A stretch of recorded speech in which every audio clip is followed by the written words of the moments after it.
به والأرحام إن الله كان عليكم رقيبا يا أيها الذين آمنوا اتقوا الله وقولوا قولا سديدا يصلح لكم أعمالكم ويغفر لكم ذنوبكم ومن يطع الله ورسوله فقد فاز فوزا عظيما أما بعد فإن خير الحديث كتاب الله وخير الهدي هدي محمد صلى الله عليه وسلم وشر الأمور محدثاتها وكل محدثة بدعة وكل بدعة ضلالة وكل ضلالة في النار أعوذ بالله من الشيطان الرجيم لقد كان لكم في رسول الله أسوة حسنة معزز قابل قدر واحترام عزیز طلبہ ذمہ داران جمعیت اہل حدیث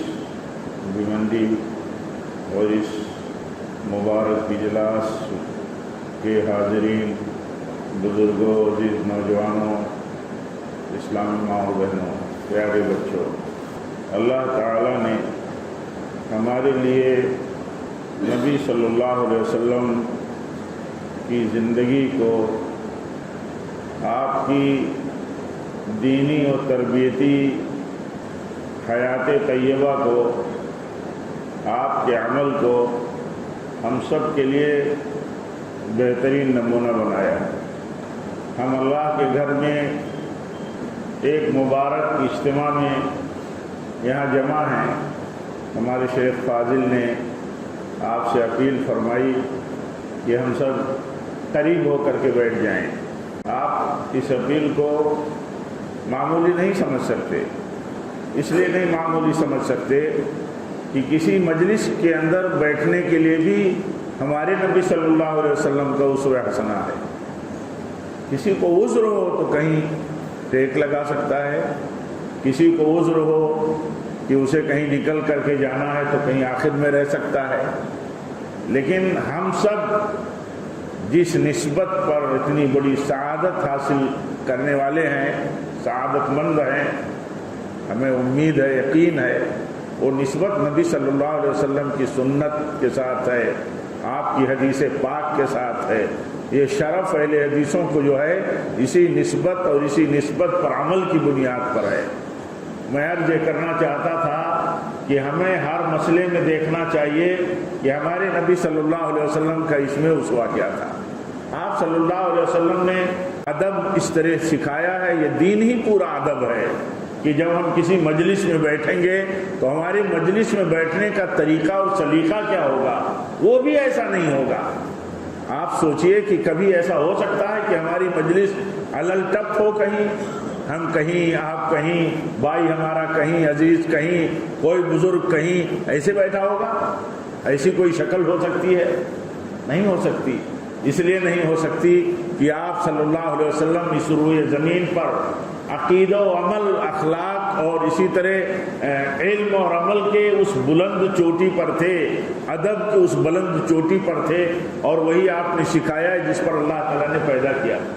آپ نے ہمیں مجلس میں بھی بیٹھنے کا سلیقہ سکھایا ہے۔ ہم مجلس میں ایسے ہی بیٹھتے ہیں جیسے ہمیں تعلیم دی گئی، ہم حلقہ بناتے ہیں۔ حلقہ کس کو کہتے ہیں؟ آپ حلقہ درس کا، حلقہ تعلیم کا، حلقہ قرآن کا، حلقہ کلاسز دیکھیے کیسے ہم بیٹھتے ہیں۔ ایسے نہیں بیٹھتے جیسے مطلب مرضی ہو کسی طالب علم کی، کسی مجلس میں کسی ایک کی، چھوٹے بڑے کی۔ تو یہ سب ہمارے لیے عرض کرنے کا مطلب یہ تھا کہ ہم سب جب ہر مسئلے میں اپنے نبی صلی اللہ علیہ وسلم کی سنت کی تلاش کرتے ہیں اور اس کی بنیاد پر ہمارا امتیاز ہے، یہ فضل ہے اللہ کا ہمارے ساتھ، تو ہم مجلسوں کے سلسلے میں بھی نبی صلی اللہ علیہ وسلم کا اسوہ پاک، اسوہ حسنہ دیکھتے ہیں کہ آپ صلی اللہ علیہ وسلم نے ہمیں کیا سکھایا ہے۔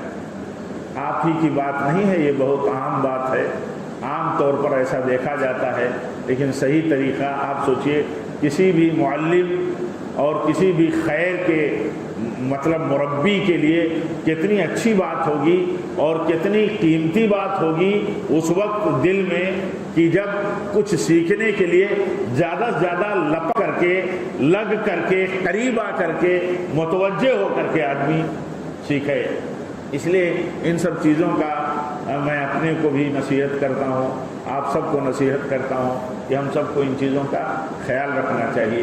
یہ بھی ادب اور اخلاق ہے، یہ بھی ادب اور اخلاق ہے کہ ہم کیسے بیٹھیں، کیسے ہم ایک دوسرے کا احترام کریں۔ آپ صلی اللہ علیہ وسلم نے ایک مجلس میں ایک سوال پر فرمایا، آپ سے پوچھا گیا ایمان والوں کی جماعت میں سب سے افضل کون ہے؟ آپ صلی اللہ علیہ وسلم سے پوچھا گیا ایمان والوں میں سب سے افضل کون ہے؟ تو آپ صلی اللہ علیہ وسلم نے فرمایا جس کا اخلاق سب سے بلند ہے۔ توجہ دینا، ہر مسئلے کی اہمیت کو سمجھ کر کے اس کے مطابق اس کو ٹریٹ کرنا اور اس سے اپنے آپ کو لگاؤ اور ادب و اخلاق کے ساتھ پیش کرنا، یہ ایک بلند سوچ ہے، ایک بلند عمل ہے۔ آپ صلی اللہ علیہ وسلم سے سیکھنے کے لیے دیکھیے، سکھانے کے لیے اگر کوئی طریقہ حضرت جبریل اختیار کرتے ہیں تو دیکھیے حدیث جبریل کے مشہور حوالے میں موجود کی کس طرح سیکھتے ہیں اور کس طرح سکھاتے ہیں۔ تو ایک سبق ہمیں یہ بھی یاد رکھنا ہے کہ اخلاق اور ادب میں کتنی بڑی بات ہے کہ ایک مسلمان جب اپنے آپ کو آپ صلی اللہ علیہ وسلم کے امتی ہونے کی بنیاد پر اپنے آپ کو خیر امت میں گناتا ہے، یقیناً ہے وہ اپنے آپ کو شرف والا سمجھتا ہے، اللہ کرے شرف والا ہو، تو اس کا کام ہے یہ کہ وہ یہ دیکھے کہ وہ لوگوں میں اخلاق کے اعتبار سے کتنا بلند ہے، اخلاق کا کیسا ہے۔ ہمیں پیمانہ دیا نبی صلی اللہ علیہ وسلم نے، ہمیں بتایا کہا اخلاق میں جو بلند ہے وہی سب سے اچھا ہے۔ ہم کوئی حلقہ چن لیں، کچھ گروپ دیکھ لیں یا چند لوگوں کا اپنا سرکل دیکھ لیں، اس میں یہ دیکھیں کہ ہمارے سرکل میں ہم اخلاق میں سب سے اچھے ہیں کہ نہیں ہیں۔ اگر ہم اپنے سرکل میں، اپنے گروپ میں، اپنی حد میں جہاں تک ہم پھیلے ہوئے ہیں، اگر ہم سب سے اچھے ہیں، ہمیں بتانا نہیں ہے کہ ہم سب سے افضل ہیں، لیکن ہمیں کوشش کرنا ہے کہ ہم بہتر عمل کریں، بہتر ادب کے ساتھ رہیں، بلند اخلاق اپنائیں، تو یہ پیمانہ ہے کہ جو سب سے اچھا ہے اخلاق میں وہی ایمان والوں کی جماعت میں سب سے اچھا ہے۔ آپ صلی اللہ علیہ وسلم سے یہ بھی سوال کیا گیا کہ یا رسول اللہ صلی اللہ علیہ وسلم ایمان والوں میں سب سے عقل مند کون ہے؟ سب سے عقل مند کون ہے؟ تو آپ نے فرمایا صلی اللہ علیہ وسلم کا ایمان والوں کی جماعت میں سب سے عقل مند وہ ہے جو موت کو سب سے زیادہ یاد کرتا ہو اور اس کے لیے یعنی آخرت کے لیے تیاری کرتا ہو۔ موت کو سب سے زیادہ یاد کرنے والا اور اس کے لیے تیاری کرنے والا، آخرت کی فکر کرنے والا، یہ سب سے زیادہ عقل مند ہے۔ ہماری عقل کچھ بھی کہتی ہو، ہمارے اپنے پیمانے کچھ بھی ہوں، لیکن ہم اپنی عقل کو آگے نہیں لے جا سکتے، ہم اپنی ترجیحات کو آگے نہیں کر سکتے، ہم کس کو اپنی سمجھ سے زیادہ عقل والا سمجھتے ہیں۔ شریعت میں سب سے بلند، سب سے عظیم عقل والا وہ ہے جو موت کو یاد کرے، اس لیے کہ موت ایسا راز ہے، موت ایسا راز ہے اسلام اور قدرت کے ہاں کہ کسی کو پتہ نہیں کہ وہ کب آئے گی، کسی کو پتہ نہیں، اور موت آئی تو آخرت میں بندہ داخل ہو گیا۔ تو جو چیز کبھی بھی آ سکتی ہے، غیر متوقع آئے گی، پتہ نہیں کب کس کو موت آئے گی، ہم کو اور آپ کو کب موت آئے گی ہمیں آپ کو کچھ بھی پتہ نہیں۔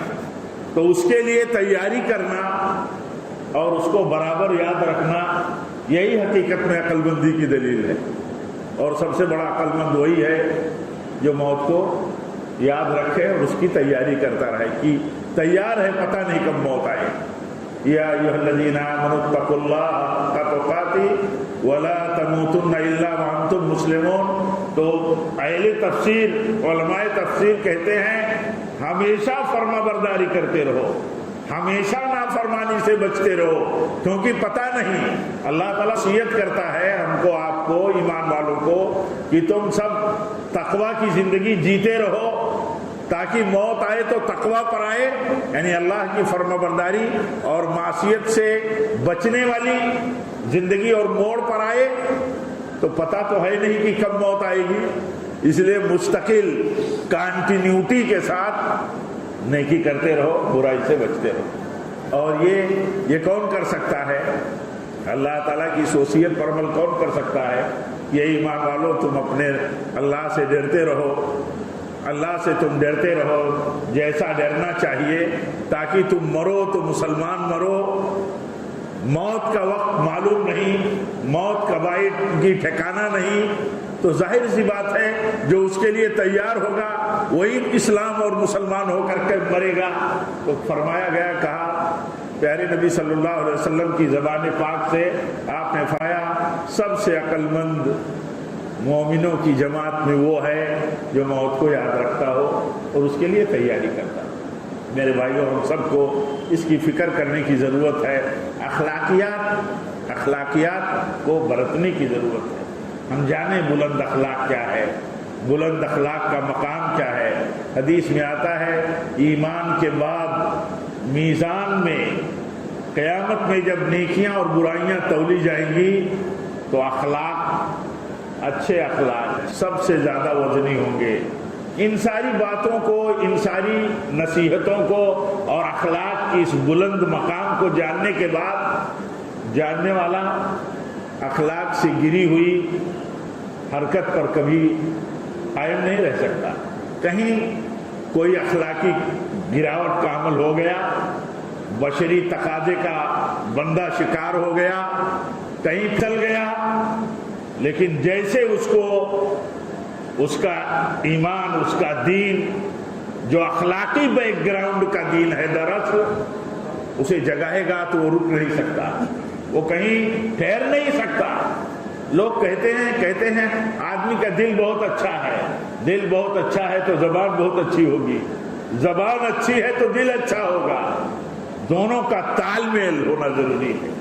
آدمی اچھا ہے تو اس کے برتاؤ اچھے ہوں۔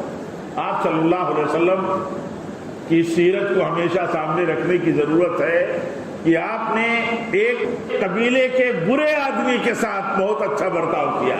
ابھی ام المومنین عائشہ رضی اللہ تعالیٰ عنہ سے آپ نے فرمایا تھا بیس ابن العشیرہ، آپ نے فرمایا تھا یہ اپنے قبیلے کا برا آدمی ہے، بیساخ العشیرہ آپ نے فرمایا۔ اور وہ جب آپ کے پاس گیا اور آپ نے اس کے ساتھ اپنے بلند اخلاق کا مظاہرہ فرمایا تو ام المومنین نے آپ صلی اللہ علیہ وسلم سے پوچھا یہی وہ شخص ہے؟ آپ نے فرمایا تھا کہ یہ اپنے قبیلے کا بہت برا آدمی ہے، بدترین آدمی ہے، اور آپ نے اس کے ساتھ اس طرح کا سلوک فرمایا، اتنے بلند اخلاق کا برتاؤ کیا۔ تو آپ نے فرمایا کہ کیا میں بھی اپنے آپ کو برا اخلاق والا بنا لوں؟ اس اخلاق کے ساتھ پیش آنا یہ میری ذمہ داری ہے۔ اگر کوئی برا ہے تو اس کے ساتھ برا معاملہ نہیں کیا جا سکتا، اس کے ساتھ جو اخلاق کا تقاضا ہے وہ برتاؤ کیا جائے گا۔ آپ نے وہ برتاؤ فرمایا۔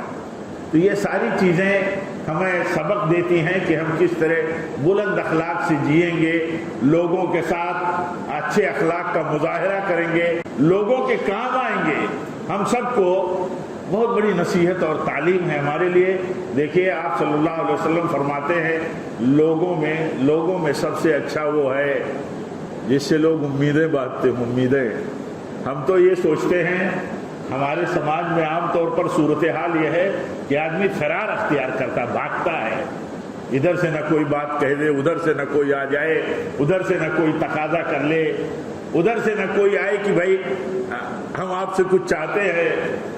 یہ بلندی کی بات ہے کہ کسی سے لوگ امیدیں باندھیں، اور اسی سے لوگ امیدیں باندھتے ہیں جس سے امیدیں پوری ہوتی ہیں۔ کہیں نہ کہیں آدمی کے وہ کام آتا ہے۔ آپ سوچئے، کبھی ہم یہ سوچیں ہم لوگ حقیقت میں اپنے گریبان میں سر ڈال کر کے کہ کیا لوگ ہم سے امیدیں رکھتے ہیں، اور ہم سے امیدیں باندھ کر کے لوگ ہمارے پاس آتے ہیں اور ہم لوگوں کے کام آتے ہیں؟ آپ صلی اللہ علیہ وسلم فرماتے ہیں برے لوگوں میں اچھے آدمی کی پہچان یہ ہے کہ اس سے لوگ امیدیں باندھتے ہوں اور اس سے لوگ بے خوف رہتے ہوں، بے خوف۔ یہ کچھ نقصان کرنے والا نہیں ہے، یہ کچھ نقصان کرنے والا نہیں ہے۔ اور لوگوں میں برا آدمی وہ ہے، اچھوں میں برا کون ہوتا ہے؟ جس سے لوگ امید نہ رکھیں اور اس سے لوگ ڈرے ہوئے ہوں۔ یہ جب موقع پائے گا کام اپنا کر دے گا، یہ جب موقع پائے گا اپنا ہاتھ استعمال کر دے گا، یعنی نقصان کر دے گا، وہ مشہور ہوگا، وہ اپنے سرکل میں اپنے نیٹ ورک میں مشہور ہوگا کہ یہ داؤں پیچ والا آدمی ہے، یہ اپنا داؤں دکھائے گا۔ یہ اس کی چالاکی ہو سکتی ہے سماج کے ایسے نادان لوگوں کی کہ یہاں اس کو چالاک سمجھا جا سکتا ہے، لیکن ہے وہ برا۔ اچھوں میں اچھے وہ ہیں جن سے لوگ امیدیں رکھتے ہوں اور جن سے لوگوں کو کسی قسم کا اندیشہ نہ ہو کہ یہ نقصان نہیں کرے گا، یہ بھلا نہیں کر سکا تو برا نہیں کرے گا۔ بھلا کرنے کی اگر اس کو استطاعت موقع پہ نہیں آئی، کام نہیں آیا تو برا نہیں کرے گا، نہ چاہے گا۔ ایسا بننا ضروری ہے۔ ہم سب اخلاقی تعلیمات والے دین سے وابستہ ہیں، اخلاق والے عظیم رسول سے وابستہ ہیں۔ وَإِنَّكَ لَعَلَىٰ خُلُقٍ عَظِيمٍ، اللہ تعالیٰ فرماتا ہے اخلاق کی عظمت آپ کو اخلاق کی بلند چوٹی پر اللہ تعالیٰ نے پیدا فرمایا ہے، وہاں سے ہماری نسبت ہے۔